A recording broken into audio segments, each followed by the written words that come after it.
Assalamualaikum warahmatullahi wabarakatuh. Salam sejahtera untuk kita semua. Om Swastiastu, Namo Buddhaya, salam kebajikan. Perkenalkan, saya Noni Antika Hairunisa, SPD SEMM, dosen tetap program studi bisnis digital Akademi Bisnis Lombok. Dalam video ini saya buat sebagai salah satu syarat keikutsertaan sertifikasi dosen yang diselenggarakan oleh Kementerian Pendidikan Tinggi, Sains dan Teknologi Republik Indonesia gelombang 1 tahun 2026. Video ini saya gunakan sebagai bukti pernyataan diri dosen saya yang melaksanakan tugas Tridharma Perguruan Tinggi PDD UKT-PT dalam bidang pengajaran. Selanjutnya, saya mengampu mata kuliah Manajemen Pemasaran dengan kode mata kuliah BD0012. Berkomitmen untuk melaksanakan proses pembelajaran yang berorientasi pada pencapaian kompetensi mahasiswa melalui pembelajaran yang aktif, kolaboratif, inovatif, dan berpusat pada mahasiswa. Mata kuliah ini memiliki bobot SKS, yaitu mata kuliah praktik, yang dirancang untuk memberikan atau membekali mahasiswa dengan pemahaman konseptual sekaligus kemampuan aplikatif dalam menganalisis berbagai permasalahan pemasaran pada organisasi maupun dunia bisnis.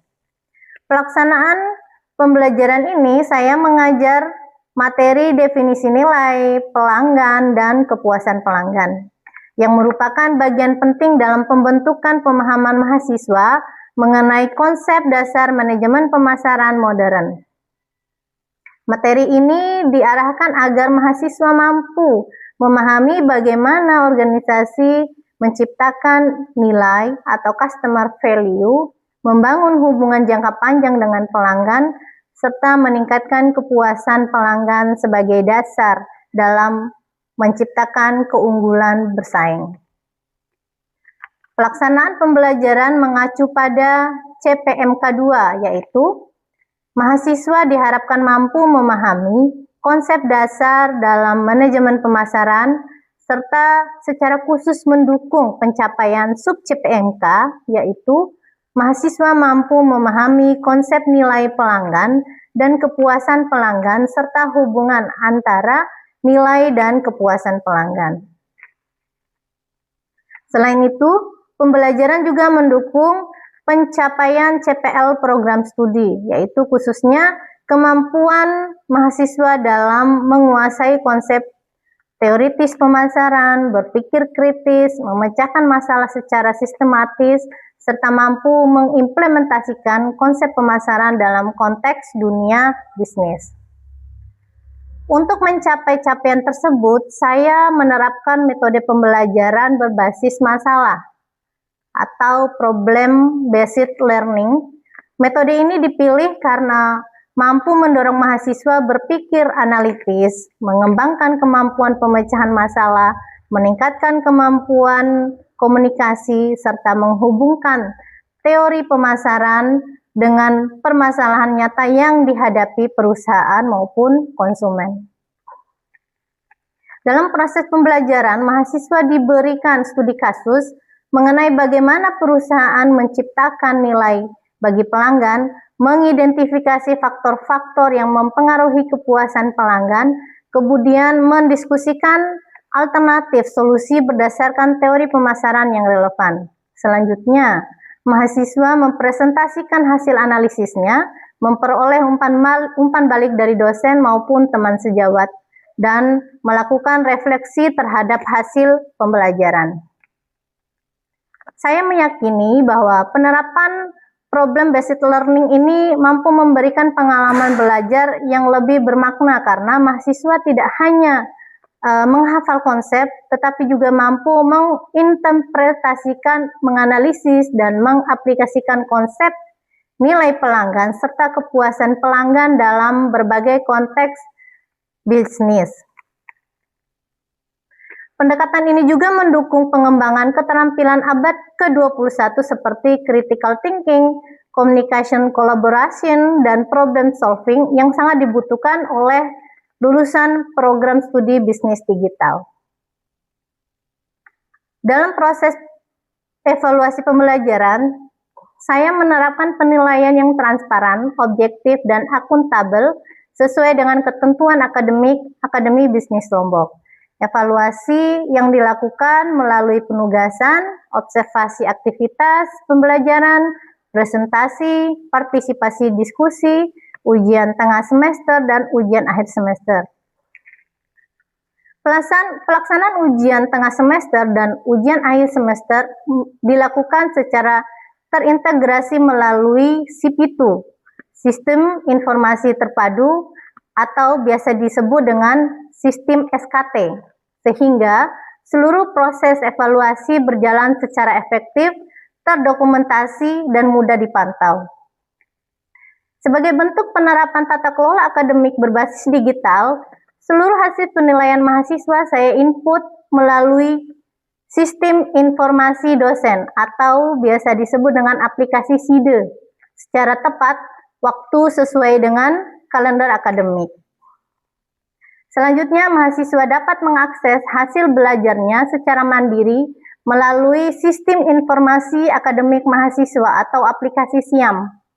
Pemanfaatan sistem informasi akademik ini tersebut tidak hanya meningkatkan efisiensi administrasi pembelajaran, tetapi juga menjamin transparansi penilaian, akuntabilitas akademik, serta memberikan kemudahan bagi mahasiswa dalam memonitor perkembangan hasil belajar mereka. Dalam penyusunan materi perkuliahan, saya menggunakan referensi utama, yaitu manajemen pemasaran, konsep, strategi, dan implementasi, dan Coulter dan Killer tahun 2016, yaitu referensi internasional dan nasional. Kombinasi pustaka tersebut memberikan landasan teoritis yang kuat sekaligus contoh implementasi pemasaran yang relevan dengan mengembangkan dunia bisnis di era digital. Melalui pelaksanaan pembelajaran ini, saya berupaya tidak hanya mentransfer pengetahuan kepada mahasiswa, tetapi juga membentuk pola pikir kritis, profesional, adaptif, dan berorientasi pada penyelesaian masalah nyata di bidang pemasaran. Saya meyakini bahwa pembelajaran yang berkualitas merupakan bagian penting dari pelaksanaan Tridharma perguruan tinggi dan menjadi wujud tanggung jawab profesionalitas saya sebagai dosen dalam menghasilkan lulusan yang unggul, berintegritas, dan siap menghadapi dunia kerja maupun perkembangan industri di era transformasi digital. Selanjutnya, mari kita simak video pembelajaran saya berikut ini. Oke, Assalamualaikum warahmatullahi wabarakatuh. Selamat siang. Bagaimana kabarnya hari ini? Oke, baik. Teman-teman, saya panggil teman-teman ya. Karena ini pertemuan kita yang ke-11, di mana materi sebelumnya kita akan melanjutkan dengan materi tentang hubungan antar nilai dan kepuasan pelanggan. Nah, mata kuliahnya adalah mata kuliah manajemen pemasaran. Oke, baik teman-teman. Sebelum kita masuk ke dalam materi inti, untuk capaian pembelajarannya atau sub CPMK sesuai dengan RPS yang dibuat di awal pertemuan kita, untuk capaian pembelajaran di materi ini yaitu mahasiswa mampu memahami hubungan antara nilai pelanggan dan kepuasan pelanggan serta mampu menganalisis bagaimana perusahaan itu mampu meningkatkan sebuah nilai atau value supaya menciptakan sebuah kepuasan atau loyalitas pelanggan. Adapun tujuan dari pembelajaran atau materi pada hari ini ada 5. Yang pertama, menjelaskan konsep tentang hubungan nilai dan kepuasan pelanggan. Tujuan kedua, bagaimana mampu menjelaskan pengaruh nilai terhadap kepuasan pelanggan. Yang ketiga, bagaimana kita bisa menganalisis faktor mengenai cara sebuah perusahaan atau sebuah UMKM yang mampu meningkatkan nilai bagi pelanggan. Yang keempat, bagaimana strategi kepuasan yang diperoleh oleh pelanggan dari hasil yang kita jual atau pelayanan yang kita berikan kepada pelanggan. Sedangkan kelima, bagaimana kita mampu menerapkan sebuah konsep sehingga di dalam kepuasan yang dirasakan oleh pelanggan, baik konsep maupun penerapan yang telah kita lakukan itu memberikan sebuah nilai atau value yang dianggap merasakan puas bagi pelanggan yang merasakan pelayanan atau sebuah penjualan yang diperoleh dari kita. Selanjutnya untuk pendahuluan. Nah, adapun kunci loyalitas bagi pelanggan, apakah teman-teman sudah pernah mengetahui sebelumnya apa itu sebuah kunci loyalitas pelanggan kepada perusahaan, baik itu yang menjual jasa ataupun yang merasakan apa yang diperoleh dari hasil pembelian barang misalnya. Ada yang sudah tahu? Belum. Oke, baik, di sini akan saya jelaskan sedikit. Jika pelanggan tetap membeli sesuatu barang atau produk yang kita jual atau perusahaan itu jual, jika dia memperoleh jauh lebih besar manfaatnya, kualitasnya, maka dia akan mendapatkan kepuasan tersendiri. Apakah itu dari kualitasnya, apakah itu dari merek yang dia dapatkan, maka dia akan merasa puas. Sebaliknya pula, apabila dia tidak merasakan kepuasan atas layanan, pembelian, serta jasa yang kita beli, yang kita kasih, maka pelanggan itu akan merasakan tidak puas. Nah, apa konsekuensinya? Jika pelanggan merasa puas, maka akan membeli produk yang sama secara berkala atau ulang. Nah, begitu pula kebalikan dari bagaimana jika pelanggan itu merasa tidak puas. Apakah dia akan membeli kembali produk yang kita jual? Tidak kan? Oke, baik. Selanjutnya, pengertian nilai pelanggan. Nah, di sini ada istilah dari benefit dan ada istilah dari cost. Ada yang paham istilah dari benefit ini sendiri apa? Benefit, ada yang paham? Keuntungan atau manfaat. Sedangkan cost adalah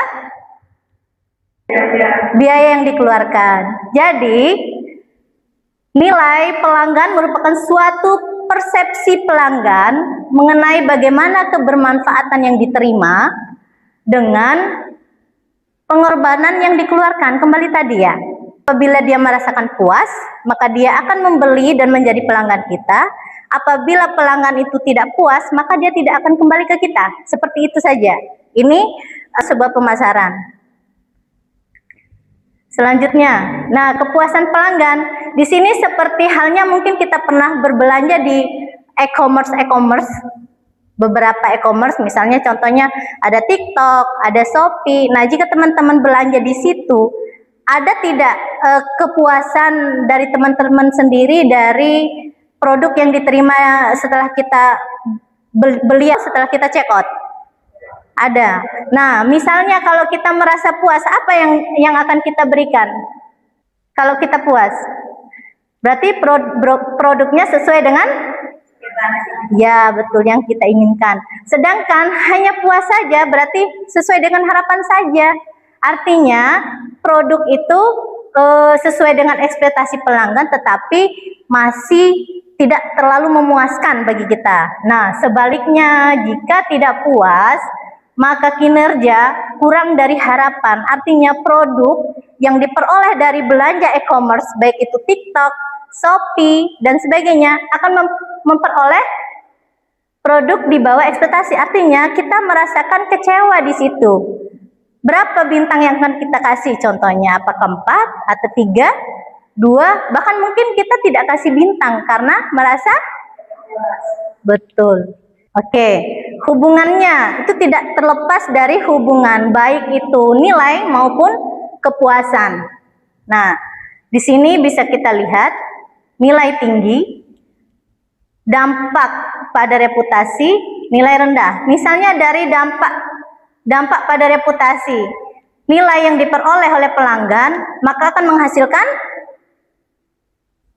kepuasan tersendiri. Jika nilainya tinggi, pelanggan merasa puas, maka akan memperoleh loyalitas. Begitupun dengan nilai yang rendah. Nilai yang rendah, maka pelanggan akan merasakan apa? Kecewa. Apabila pelanggan kecewa, akan seperti apa dia selanjutnya? Apakah dia akan lanjut belanja atau dia tidak akan belanja lagi? Tidak akan belanja lagi. Begitupun dengan hasil pelanggan. Artinya, hubungan antara nilai dengan kepuasan pelanggan tidak jauh. Sehingga di dalam sebuah misalnya penjualan, layanan, jasa, apabila kita memperoleh nilai tinggi, maka kepuasan pelanggan itu akan memberikan hasil yang bagus. Jika nilainya rendah, maka hasil yang kita peroleh, review, kepuasan pelanggan itu sangat rendah. Dan resiko terbesarnya adalah pelanggan itu tidak akan kembali ke kita. Sehingga terbukti, jika kualitas yang kita berikan bagus, maka pelanggan tidak akan pergi dari kita. Seperti itu ya teman-teman. Nah, contoh kasus dari nilai tinggi menghasilkan kepuasan tinggi. Contohnya, seorang mahasiswa memberi laptop seharga 7 juta. Laptop tersebut cepat, proses kerjanya cepat, awet, bergaransi, dan pelayanannya baik. Walaupun mungkin harganya cukup mahal. Nah, tetapi pelanggan di sini tetap merasakan puas karena manfaat yang diterima jauh lebih besar. Nah, di sini apakah dengan nilai tinggi, kualitas tinggi, kepuasan tinggi, pelanggan mahasiswa ini apakah dia akan berhenti berlangganan atau tetap berlangganan? Tetap berlangganan. Kita bandingkan dengan nilai rendah, kepuasan rendah. Nah, apabila contoh kasus saja, kita membeli smartphone ini seharga 8 juta misalnya. Tetapi kualitas baterainya cepat rusak, kameranya rusak, layanan servis lambat, maka pelanggan itu merasa nilai yang diperoleh dari produk itu sangat rendah. Oke, sangat rendah. Jadi bagaimana menurut teman-teman dengan nilai rendah yang diperoleh dari hasil penjualan produk ini? Apakah pelanggan itu akan melanjutkan sebagai pelanggan di situ, atau mungkin pelanggan itu akan berhenti di situ saja dengan kecewa yang sangat besar yang dialami dengan kualitas produk yang dibeli ini? Tidak akan membeli lagi. Nah, seperti itu teman-teman. Ketika kualitas kita utamakan, nilai akan tinggi. Ketika kualitas itu rendah, maka nilai menurun dan rendah juga. Oke, ini mungkin ada beberapa strategi bagaimana meningkatkan nilai dan kepuasan. Jadi mungkin ini sudah pernah kita bahas juga sebelum-sebelumnya. Sehingga mungkin ini akan dijadikan bahan diskusi kelas nanti sama teman-teman. Nah, ini ada pelanggan yang puas dan pelanggan yang tidak puas. Nah, bisa berikan saya contoh untuk pelanggan yang puas? Silakan Pak Munawar. Ya, boleh. Misalnya ketika kita membuat produk UMKM ya. Ketika kita buat UMKM, rasanya enak, gurih, dan metodenya bagus. Terus dan juga ketika kita memasarkan itu, orang itu masyarakat itu pedagang itu sangat memerlukan di area atau di lingkungan itu tersebut. Dilihat dari angka anak ekonomi, ya. Kita di Lombok Utara ini ya ekonomi itu sudah. Ya, betul. Ya, tapi dengan kepuasan yang diperoleh pelanggan, biasanya kita di Lombok Utara penuh dengan destinasi wisata. Ketika pemandangan yang dirasakan itu memuaskan, baik itu wisatawan domestik maupun wisatawan mancanegara, maka mungkin tingkat berkunjung kembalinya akan lebih tinggi. Nah, sebaliknya ini, apabila pelanggan tidak merasakan puas, maka resikonya berhenti membeli, berpindah ke pedagang lain, atau mungkin berpindah ke destinasi wisata lain, bisa memberikan umpan balik yang negatif, serta mungkin bisa saja menurunkan citra baik itu perusahaan maupun destinasi yang ada di sebuah tempat. Ya, baik, mungkin di sini kita ada diskusi kelas. Jadi teman-teman saya ingatkan dulu, karena tadi di awal saya belum menyampaikan, nanti teman-teman jangan lupa untuk absen di siamnya masing-masing ya, karena saya sudah siapkan di sana. Dan jangan lupa, selain kita melakukan diskusi ringan di dalam kelas, Ibu juga sudah menyiapkan beberapa tugas yang teman-teman bisa akses di siam. Nanti jawabannya bisa langsung diupload di siam juga, ya. Oke, silakan bagi yang mau berdiskusi, saya buka forum diskusi sekarang. Ya, boleh, silakan. Bismillahirrahmanirrahim. Assalamualaikum warahmatullahi wabarakatuh.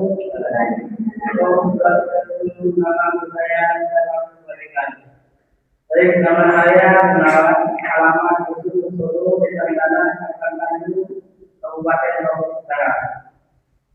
Sesuai dengan tema tadi yang ingin saya tanyakan, langsung aja ya, tiket. Apa perbedaan antara nilai pelanggan customer volume dengan kepuasan pelanggan customer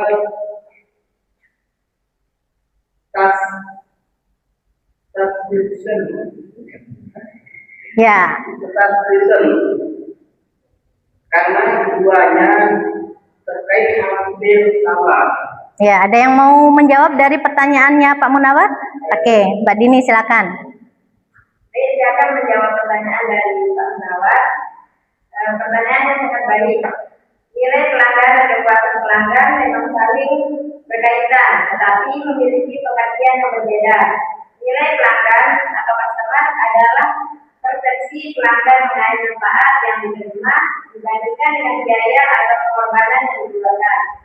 Nilai ini dirasakan sebelum atau saat proses pembelian.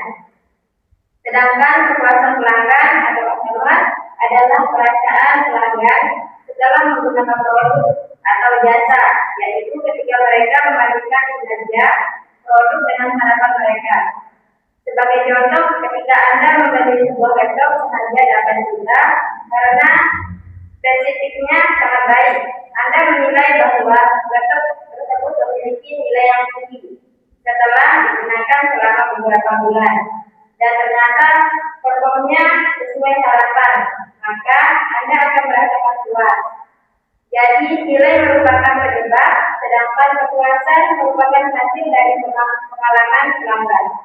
Oke, gimana Pak Munawar? Ya, alhamdulillah pas. Ya, oke, kita kasih aplaus Pak Munawar. Ya, silakan. Memberi pertanyaan, mengapa ada pelanggan yang tetap membeli produk yang mahal, sedangkan ada produk yang murah dengan fungsi yang masih sama? Oke, ada yang silakan. Saya akan menjawab pertanyaan dari Bilal. Karena pelanggan tidak hanya membeli produk, tetapi juga membeli nilai yang diberikan oleh produk tersebut. Misalnya, pelanggan membeli iPhone bukan hanya karena fungsi handphonenya, tapi juga karena kualitas kamera, keamanan sistem operasi, desain, layanan sempurna jual, kemudian integrasi dengan perangkat lain, dan citra merek. Semua manfaat tersebut membuat pelanggan merasa bahwa harga yang lebih tinggi dibanding dengan nilai yang diterima. Dengan demikian, keputusan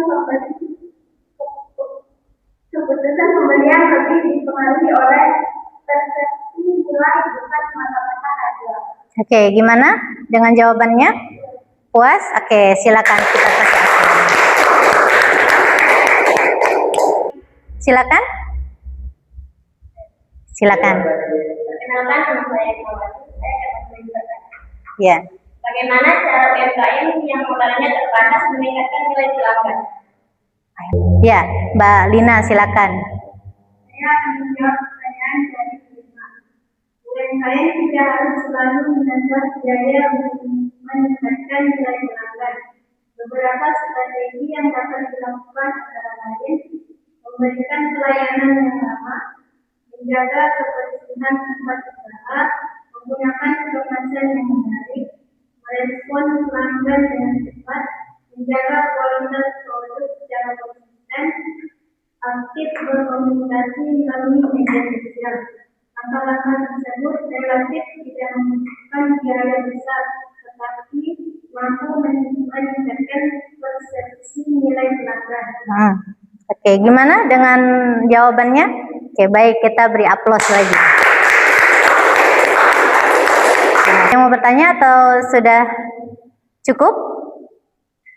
Oh ya, silakan. Perkenalkan, nama saya Rohani Putra. Saja. Apakah pelanggan yang puas pasti akan menjadi pelanggan yang loyal?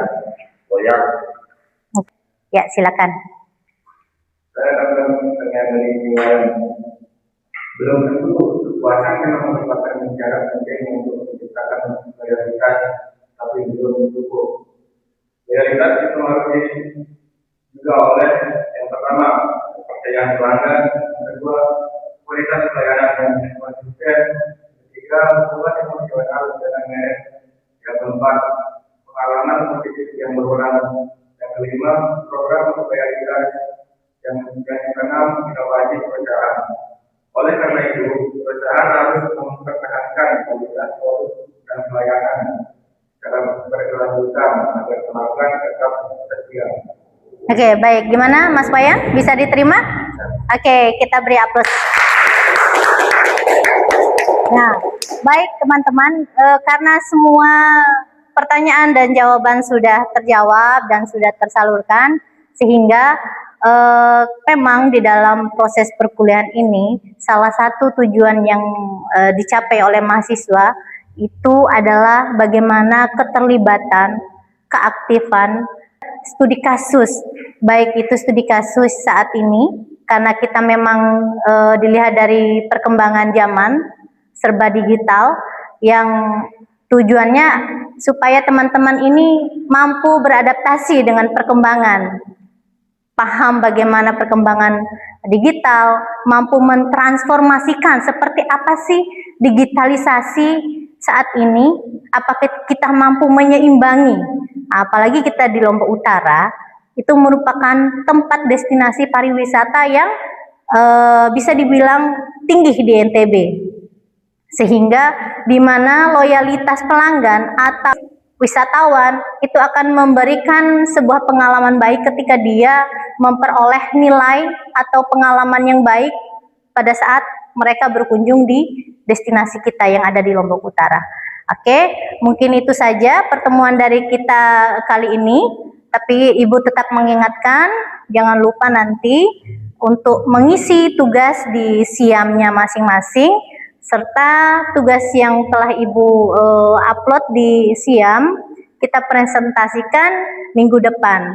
Dan tugas itu mohon dibaca baik-baik petunjuknya, karena luarannya akan dibuatkan proposal dan presentasi PowerPoint di depan. Mungkin itu saja pertemuan kita pada siang hari ini. Semoga ilmu dan proses perkuliahan yang amat interaktif ini memberikan sebuah nilai yang baik bagi kita, khususnya nanti ketika kita melaksanakan ujian akhir semester. Sekian dari saya.